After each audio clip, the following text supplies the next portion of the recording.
Coming up, did Christopher Columbus and his crew witness USOs flying into and out of the Atlantic on October 11th, 1492? One of the earlier cases comes all the way back from the day before Columbus Day in 1492, before there was a Columbus Day. And it happened on Santa Maria. October 11th, 1492, 10 p.m. A calm, clear night. Christopher Columbus and his crew move slowly across one of the deepest ravines of the Atlantic and through the Bermuda Triangle. Below them is almost 4 miles of water. Suddenly, unearthly lights are seen flashing across the bottom of the ocean.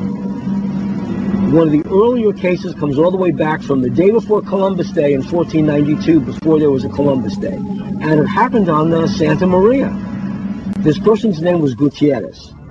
And Gutierrez was on the Santa Maria with Christopher Columbus and noticed an object rising out of the water, a disc-shaped object.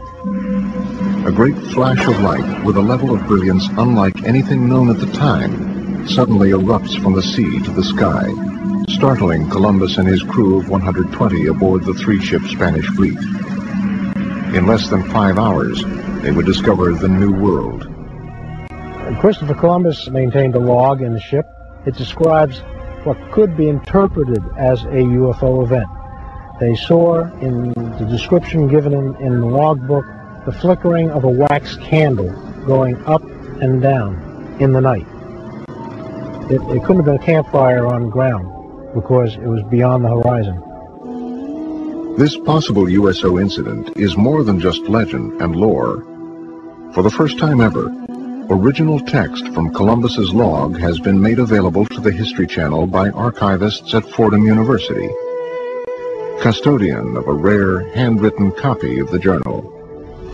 The October 11th, 1492 sighting was not an isolated occurrence. Over the 2-month journey, Columbus's log exhibits a consistent pattern of cryptically reported peculiar incidents, including unexplained sightings and unusual events in outer space. The following is from an entry on September 10th, 1492, the halfway point of the voyage.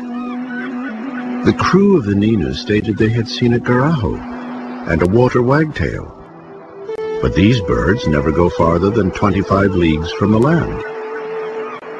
From an entry September 11th, 1492. Saw a large fragment of the mast of a vessel, apparently of 120 tons, but could not pick it up. Entries on both September 17th and September 20th indicate that stars or other unidentified lights in the sky are seen to move. The cause was that the star moved from its place, but the needles remained stationary. And from the infamous entry of October 11th. The Admiral, at 10 o'clock that evening, standing on the quarterdeck, saw a light. Calling to Pero Gutierrez, he told him he saw a light and bid him look that way, which he did and saw it. The Admiral again perceived it once or twice, appearing like the light of a wax candle, moving up and down. Is it possible that these strange events, recorded during the most fabled nautical journey in history, were the result of otherworldly vessels tracking Columbus's fleet? Some suggest, however, that any interpretations or rationalizations that might be gleaned from Columbus's log are not the whole truth.